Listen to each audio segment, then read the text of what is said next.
चोरी छुपे जाके मिलते हैं सीएम से, दुनिया मीडिया के सामने मिले हैं, भाई चोरी छुपे जाके मिले हैं क्या? हाथ मिलाता हुआ फोटो क्यों पूरा नहीं मिला वायरल है? हुआ। क्या है भाई, उसे क्या है? हम सीएम के उस विचार से विपरीत है, जो कोई रहे, हमारी उससे व्यक्तिगत लड़ाई थोड़ी है। तो जिस कार्यक्रम में हम गए थे वो एक शादी वैवाहिक सामाजिक कार्यक्रम है, सामाजिक कार्यक्रम में हम सीएम के विरुद्ध थोड़ी है। डॉक्टर के सामने जाकर छुपाएंगे कि मेरा बवासीर हुआ है, तो इलाज कैसे होगा? तो लाइक डेट अगर नक्सल इस राज्य की समस्या बीमारी है तो उसमें बहस होनी चाहिए। जमीन है तो सभ्यता है, जमीन है तो संस्कृति है, जमीन है तो भूगोल है, जमीन है तो घर है, परिवार है, द्वार है, जमीन नहीं है तो कुछ भी नहीं है। गालियां भी देने दीजिए, ऐसे भी मुख्यमंत्री भेड़िया बोल दिए थे विपक्ष को। तो सदन आपका है, सरकार आपकी, बीच में ट्रेजरी बेंच वालों को खड़ा होने कोई औचित्य नहीं बनता है। विधायक उछल कूद कर सकते हैं बीच में, सत्ता पक्ष विपक्ष, लेकिन ट्रेजरी बेंच वाले कैसे खड़े हो जाएंगे? तो पैसा भी आ गया है। हाँ पैसा आ गया है, मोटा मोटी कितना आ गया?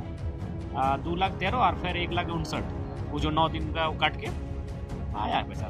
पैसा का क्या कर रहे हैं आप? तो बड़े बड़े दान 75% दान करेंगे, उसमें बचेगा, हमको लगता है कुछ बचेगा, उसी से 2-4 को पैंट कुर्ता लेंगे। सदन में जाते हैं 80 नेता हैं, लेकिन जो वहाँ के वर्कर हैं, जो कर्मचारी हैं, जब वो मिलते हैं तो पूछेगा उनसे, जरा मत से मिलते तो क्या भाव होता है। 4-5 नए अस्पताल बनाने की भी घोषणा की गई है। लेकिन उसमें झारखंड के बच्चे उसमें कैसे घुसेंगे, इन सभी बातों पे डिस्कस नहीं किया गया। सीटेट को इनवैलिड कर दिया गया अभी टीचर का बहाली में, और जेटेट सरकार बहुत दिनों से ले नहीं रही, तो जेटेट का मुद्दा भी उठाने का। निसंदेह राज्य के लिए जेटेट आवश्यक है, तो जेटेट का मुद्दा उठेगा, जरूर उठेगा। डुमरी के लिए ट्रामा सेंटर का बात उठाया है, डुमरी को जिला बनाने का मांग उठाएंगे, डुमरी को ऊपर घाट के लिए अलग ब्लॉक, डुमरी के उत्तराखंड को अलग ब्लॉक बनाने की मांग उठाएंगे। झारखंड में कहा जाता है कि अगवा सरकार है, अगवा पार्टी का सरकार है, और अगवा बजट पेश हुआ है, एनुअल बजट पेश हुआ है, लेकिन एनुअल बजट का बहुत सारे मुद्दों पे जयराम महतो विरोध करते हुए नजर आए, और कुछ कुछ मुद्दे ऐसे हैं जैसे कि कृषि मंत्रालय हो गया, उन सभी मुद्दों पे कुछ कुछ पॉइंट पे समर्थन करते हुए भी नजर आए हैं। तो तमाम मुद्दों पे जुड़ेंगे और बात करेंगे, क्योंकि बहुत सारा कंट्रोवर्शियल हॉट डिस्कशन मंत्री महोदय के साथ में भी इनका हो जाता है, तो तमाम चीजों पे जुड़ेंगे, बात करेंगे। किन किन मुद्दों पे आपकी सहमति है एनुअल बजट में?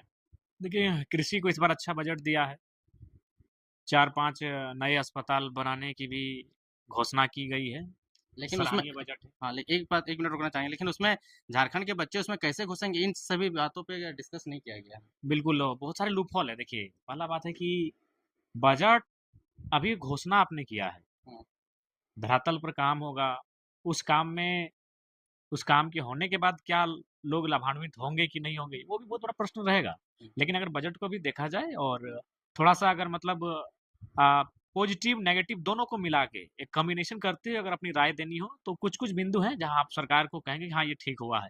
लेकिन मुख्यतः जो वादे रहे, विशेषकर युवा को लेकर, मजदूर को लेकर, प्रवासी मजदूर को लेकर, उनमें कहीं ना कहीं राज्य सरकार फेलियर दिख रही है। तो कौन से मुद्दा आपको सबसे ज्यादा मतलब बजट में सबसे खराब लग रहा है? सबसे खराब तो ये कि आपके बजट में युवाओं का कोई जिक्र ही नहीं है। हम्म, बेरोजगारी भत्ता जो पूर्व में सरकार के बजट में था, हम्म, कोई स्थान ही नहीं है। हम्म। नए रोजगार सृजन की कोई चर्चा परिचर्चा ही नहीं है। तो कहीं ना कहीं ये उचित नहीं है युवाओं का राज्य, युवाओं की बात करने वाले और अपने आप को युवा मुख्यमंत्री कहने वाले हम्म।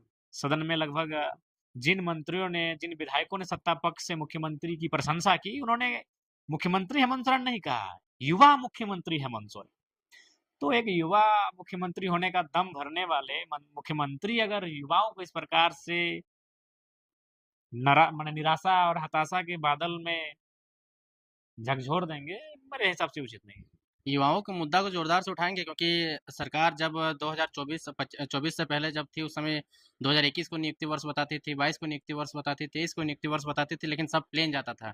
अब इस बजट में भी नियुक्ति वर्ष टाइप का कुछ दिख नहीं रहा है, तो युवाओं में एक तो 5 साल उधर बर्बाद हो गया, फिर 5 साल बर्बाद होगा, तो ऐसे ही हाहाकार मच गया, बेरोजगारी दर, पलायन, ये सब बहुत बड़ा मुद्दा है, तो इस मुद्दे को जोरदार से उठाएंगे सदन में। निसंदेह कल मेरा बजट पर चर्चा लेना में भाग लेना है मुझे, तो निसंदेह इन विषयों को कल समय भी रहेगा, क्योंकि आज मान के चलिए आज बजट पे ही बहस हुआ, कल भी बजट पे ही बहस होगा। तो कल समय रहेगा, 5-7 मिनट तक का समय मिलेगा, हमें लगता है कि उस बहस में अपने सारे विषय को रखने का प्रयास करेंगे। क्या जयराम महतो को कम टाइम मिलता है? क्या पार्सलिटी होता है क्या? नहीं, पार्सलिटी नहीं, जो नियम है सदन का उस नियम का अनुपालन करना होगा, क्योंकि हम एक ही विधायक चुन के आए हैं और एक विधायक के लिए जो समय का आवंटन होता है उसी अनुरूप अनुरूप बोलना होता है। जैसे जिनका 20-35 विधायक है, तो उनको मान के चलिए 35 मिनट बोला, तो वो एक आदमी बोला या 5 आदमी बोला, 35 मिनट आपको खपत करना है। तो वहाँ जयराम महतो के सामने बाध्यता यही है कि भाई हम एक विधायक है और उसी के अनुसार हमको समय का आवंटन किया जाता है। जब गर्म हो जाते हैं तो कोई समझ में नहीं आते हैं। पत्रकार को भी आप थोड़ा ले लेते हैं आड़े हाथ, मंत्री लोग को भी थोड़ा ऊंचे ठोर में बोल देते हैं जैसा नहीं बोलना चाहिए। नहीं देखिए, सबसे पहले बात मंत्री जी की भूल है। वो ट्रेजरी बेंच में बैठते हैं। ट्रेजरी बेंच का मतलब है कि सरकार आपकी है भाई, सदन आपका है, अभी मान के चलिए स्पीकर आपका है, तो आराम से खड़ा होकर 10 मिनट एक्सप्लेन कीजिए ना। एक तो हमें सबसे कम समय मिलता है, अब जो बोलना है आप हमारे बारे में नकारात्मक बोलना है, गालियां भी देने दीजिए, ऐसे भी मुख्यमंत्री भेड़िया बोल दिए थे विपक्ष को। तो सदन आपका है, सरकार आपकी है, लीजिए 10 मिनट और खड़े होइए ट्रेजरी बेंच पे और बोलिए। बीच में ट्रेजरी बेंच वालों को खड़ा होने का कोई औचित्य नहीं बनता है। विधायक उछल कूद कर सकते हैं बीच में, सत्ता पक्ष विपक्ष, लेकिन ट्रेजरी बेंच वाले कैसे खड़े हो जाएंगे? आप वही आप खड़ा होकर अपना बचाव करते हैं कि मैं या फिर आज जो विषय मैं कह रहा था कि उस समय जब वीडियो सीओ पे नियंत्रण था, तब बोलते हैं कि अभी भी वीडियो सीओ पे नियंत्रण है, बात ही खत्म हो जाता।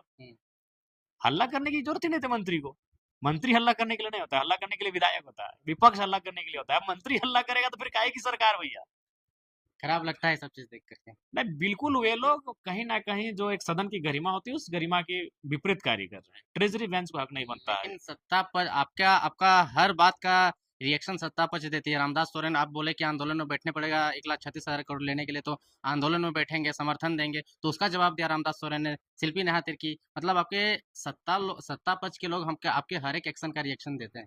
अरे भाई, राज्य में एक्शन का रिएक्शन तो होगा ही, और जयराम महतो जहाँ रहेगा वहां तो होगा ही। देखिए सबसे पहला बात, अब तो हम जो 1,36,000 करोड़ का बकाया है उसमें भी जब मैंने अध्ययन किया तो उसमें तो 1 लाख करोड़ तो सिर्फ हमको लगता है लैंड का बकाया है। तो लैंड, इसका मतलब स्पष्ट हो, तो आम जनता का पैसा है। इसीलिए जीएम लैंड की रसीद नहीं काटी जा रही है। जीएम लैंड के नाम पर ये जो माइनिंग्स का मामला हो, आउटसोर्सिंग खनन का मामला हो, ये मोटी रकम उठा रहे हैं ये सरकार लोग। वो सरयू राय जी का सवाल है, सवाल को मैंने रखा है, अभी अध्ययन करना बाकी है। अध्ययन करेंगे और इस पर जोरदार बहस करेंगे। 1,36,000 करोड़ जो ये मैंने सरकार जो हल्ला मचा रही है मन से, वो पैसा सरकार का है कि जनता का है, वो भी बताएंगे। आप जीएम लैंड हो, सीएनटी लैंड हो, जितना खरीद बिक्री हुआ, आप देखें आपने कुछ जो क्वेश्चन किया था, तमाम जमीन के मुद्दों पे ज्यादा फोकस कर रहे देखिए हैं। मेरा मानना है, जमीन है तो सभ्यता है, जमीन है तो संस्कृति है, जमीन है तो भूगोल है, जमीन है तो घर है, परिवार है, द्वार है, जमीन नहीं है तो कुछ भी नहीं है। लोग पूछ रहे हैं उस दिन डुमरी में रात में जो कोयला रोक रहे थे, कितना कोयला चोर पकड़े और नहीं पकड़े, और बाद में अगला स्टेप आपका क्या होगा कुछ बता अभी नहीं रहे हैं। सदन आ गए हैं, सदन के पास जाएंगे तभी ना हिसाब फिर करेंगे। शनिचर इतवार को जा रहे हैं डुमरी, फिर जाना फिर रैंडमली जांच होगा। एकदम अचानक रैंडमली, एकदम डर भय थोड़ी है, ज्यादा रैंडमली जांच होगा।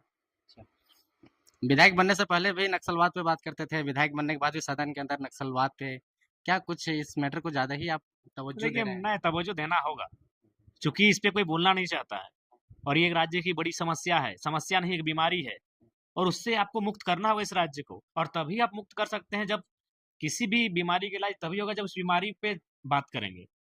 अब आप डरेंगे कि जैसे मान के चलिए कोई गोपनीय बीमारी होगी, मान के चलिए बवासीर, अगर आप डॉक्टर के सामने जाकर छुपाएंगे कि मेरा बवासीर हुआ है, तो इलाज कैसे होगा? तो लाइक दैट, अगर नक्सल इस राज्य की समस्या बीमारी है तो उस पर बहस होनी चाहिए, उस पर चर्चा परिचर्चा होनी चाहिए। क्यों लोग इस विचारधारा की ओर आकर्षित होते हैं, उस विषय को जानना होगा। तो इसीलिए बिना बहस किए, बिना बात किए, हमें नहीं लगता इस बीमारी से हम निजात पा सकते। इसलिए मैं डरता हूँ नहीं, मैं बात करता हूँ। 1932 खतियान पर तो आप जगह जगह मतलब हर विधानसभा घूम घूम के जनसभा करते थे और एक इंसान के एक इमोशन में भर दिए थे 32 होना चाहिए होना चाहिए। अभी 32 का क्या स्टैंड है? देखिए ना, हम लोग तो 32 पे लगातार, हम उस दिन सवाल भी 32 को ही लेकर दिए थे, तो वही प्रक्रिया अधीन है, प्रक्रिया अधीन है, प्रक्रिया अधीन है। पता नहीं लोग किसी संवेदनशील मामले को हमेशा प्रक्रिया अधीन में उलझा के रख देते हैं। युवाओं के लिए जो अभी शिक्षक की बहाली बहुत दिनों से नहीं हुई है, सीटेट को इनवैलिड कर दिया गया अभी टीचर का बहाली में, और जेटेट सरकार बहुत दिनों से ले नहीं रही, तो जेटेट का मुद्दा भी उठाने का। निसंदेह राज्य के लिए जेटेट आवश्यक है, तो जेटेट का मुद्दा उठेगा, जरूर उठेगा। निकल भी हमें युवाओं का राज्य, युवाओं की बात करने वाले और अपने आप को युवा मुख्यमंत्री कहने वाले सदन में लगभग जिन मंत्रियों ने, जिन विधायकों ने सत्ता पक्ष से मुख्यमंत्री की प्रशंसा की, उन्होंने मुख्यमंत्री हेमंत सोरेन नहीं कहा, युवा मुख्यमंत्री हेमंत सोरेन। तो एक युवा मुख्यमंत्री होने का दम भरने वाले मुख्यमंत्री अगर युवाओं को इस प्रकार से माने निराशा और हताशा के बादल में झकझोर देंगे, मेरे हिसाब से उचित नहीं है। युवाओं के मुद्दा को जोरदार से उठाएंगे, क्योंकि सरकार जब 2024 से पहले जब थी, उस समय 2021 को नियुक्ति वर्ष बताती थी, 22 को नियुक्ति वर्ष बताती थी, 23 को नियुक्ति वर्ष बताती थी, लेकिन सब प्लेन जाता था। अब इस बजट में भी नियुक्ति वर्ष टाइप का कुछ दिख नहीं रहा है, तो युवाओं में एक तो 5 साल उधर बर्बाद हो गया, फिर 5 साल बर्बाद होगा, तो ऐसे ही हाहाकार मच गया, बेरोजगारी दर, पलायन, ये सब बहुत बड़ा मुद्दा है, तो इस मुद्दे को जोरदार से उठाएंगे सदन में। निसंदेह कल मेरा बजट पर चर्चा लेना में भाग लेना है मुझे, तो निसंदेह इन विषयों को कल समय भी रहेगा, क्योंकि